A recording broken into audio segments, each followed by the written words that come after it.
அனைவருக்கும் வணக்கம். நம்ம நடக்கணிதம் சேனல்ல போட்டித் தேர்வு கணக்குகள் பத்தி பார்த்துட்டு அந்த வரிசையில வடிவியல் சார்ந்த கணக்குகள் பார்த்துட்டு இருக்கோம்.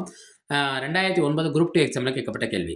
ஒரு வட்டத்தின் ஆரம் 50% குறைக்கப்பட்டால் அதன் பரப்பளவு எத்தனை சதவீதம் குறையும்? இதுக்கு முந்தைய வீடியோக்கள்ல இதே கேள்வி தான். ஆனா அதிகரிக்கப்பட்டால்ங்கிற வார்த்தையில இருக்கும். இப்ப இந்த கேள்வியில என்ன பார்க்கின்றோம்? குறைக்கப்பட்டால். அந்த வீடியோவிலேயே நம்ம சொல்லியிருந்தோம். அதுக்கான ஷார்ட்கட் மெத்தட் திரும்ப ஒரு முறை ஞாபகப்படுத்துறேன். இந்த எத்தனை பெர்சன்டேஜ்ன்னு சொல்லியிருக்காங்கல்ல, அத நம்ம எக்ஸ்ன்னு எடுத்துக்கணும். எத்தனை பர்சன்டேஜ் சொன்னதை நம்ம என்ன எடுத்துக்கணும்? எக்ஸ்ன்னு எடுத்துக்கணும்.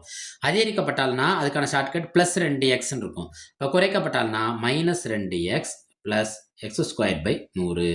ஏன்னா இங்கே மைனஸ் போடுறேன். கேள்வியில் என்ன வார்த்தை இருக்குது? குறைக்கப்பட்டால். கேள்வியில் என்ன வார்த்தை இருக்குது? குறைக்கப்பட்டால். பார்ப்போம்மா கணக்குக்குள்ள -2 இந்த எக்ஸ் ரெண்டும் நம்பரும் லெட்டரும் சேர்ந்து தான் 2 நாமினேட் இருக்குன்னு அர்த்தம், பெருக்கிட்டு இருக்குன்னு அர்த்தம், ப்ராக்கெட் ப்ளஸ் x². அப்போ 50 எத்தனை தடவை பெருக்கணும்? 2 தடவை பெருக்கணும், டிவைடட் பை 100. இந்த 0க்கு இந்த 0 என்ன ஆயிரும்? கேன்சல் ஆயிரும். இந்த 0க்கு இந்த 0 என்ன ஆயிரும்? கேன்சல் ஆயிரும். 2 50 சேர்ந்தா என்ன? 100. ஆனால் என்ன 100? -100 ப்ளஸ் 5 25. குறி 2 வெவ்வேறு மாதிரி இருந்தால் கழிக்கணும்.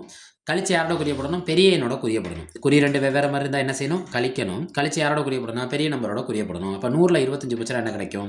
75. என்ன சிம்பிள் வரும்? -75. -75. அப்போ எத்தனை சதவீதம் குறையும்?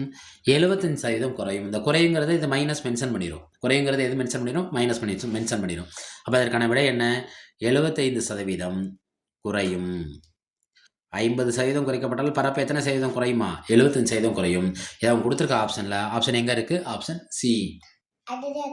சேனலில் லைக் பண்ணுங்கள், சப்ஸ்கிரைப் பண்ணுங்கள், சப்போர்ட் பண்ணுங்கள், ஷேர் பண்ணுங்கள். நன்றி.